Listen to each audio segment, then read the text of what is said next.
All right, what's up, everybody? Welcome back. All right, we left off last time. If you have a lot of parameters on one graph, you can just insert other graphs or charts by simply hitting insert chart. Okay. Also, just want to briefly mention, if you go to the help section up here and click on it, you'll see a folder called Pro-M Insight. Well, this is the Insight software. If you just pull that up, they go into detail about what a lot of these things, actually, they go into detail about what everything means and how to use this stuff. So you can always do that on your own. Okay. Going to show you how to use labels. I don't need the top graph and I don't need the bottom graph, so I'm just going to X those out.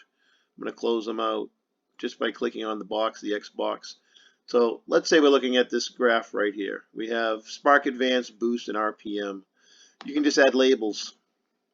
Go up here and hit labels. See it? Click on the little box. Now you have a label. So depending on where the cursor is, it's going to tell you the timestamp, the spark advance at that particular point. For this graph, we have boost and RPM. You don't need that.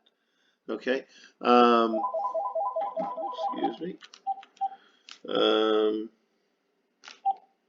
That's it. So let's just pick a point. Let's find some boost. There's one right here. It says boost is 2.03. This one that says 4. Okay. I can bring it down so you can see it a little bit better. Let's see. There we go. So at that particular point, we can put in a label and we can look at it that way. All right. Some people like to use labels. Sometimes it's easier as you scroll across. You don't have to come over here, to look at your data. Let's see if I can bring that back over. All right. Sometimes you don't have to come over here to look at this stuff here. Okay. So whatever's being shown on your graph or on your chart is also being displayed over here. All right. Let's say you want to track something. Let's say you want to track spark advance.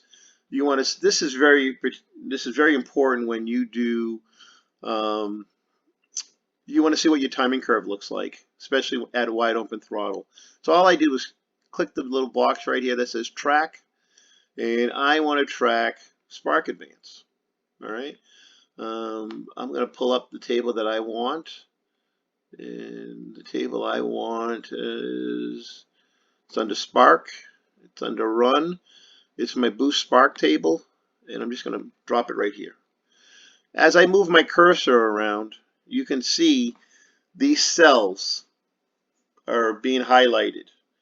Okay, it's basically telling me exactly what my spark advance is at that particular point. Now, I don't have a wide open throttle pull or a run to show you, recording to show you, but if I did, you can actually see, maybe I can borrow one from John, you can see your timing curve. So if you want to add some timing to your timing curve when you're at wide open throttle, you could just look at that, see where it tracks, and pick some cells that are grouped in that area and add some timing. Okay, you'd go to your base spark table and you just add some timing. All right, so that's how you use track function. It's a nice function. Actually, that was John Janik's idea. They should call it the Janik function. But